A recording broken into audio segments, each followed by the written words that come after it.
झांसी से इस वक्त की बड़ी खबर सामने आ रही है। झांसी के प्रेमनगर थाना क्षेत्र में गड़िया रेलवे डैम पर हुई इस त्रासदी ने पूरे इलाके को स्तब्ध कर दिया है। पिकनिक पर गए 4 छात्रों में से 2 की बहादुरी पूर्वक बचाव हुआ है, जबकि 2 की मौत वहां पर हो गई है। अब मृतकों के परिजन और स्थानीय लोग भी अभी शोक में हैं।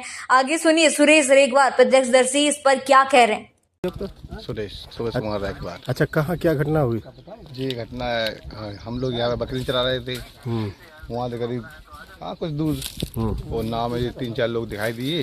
3 कितने की 4? 4 थे, ऐसे 4 लोग थे। हवा के जरिए से नाव बह गई, अंदर वो चले गए। थोड़े अंदर जाके इनकी नाव पलट गई।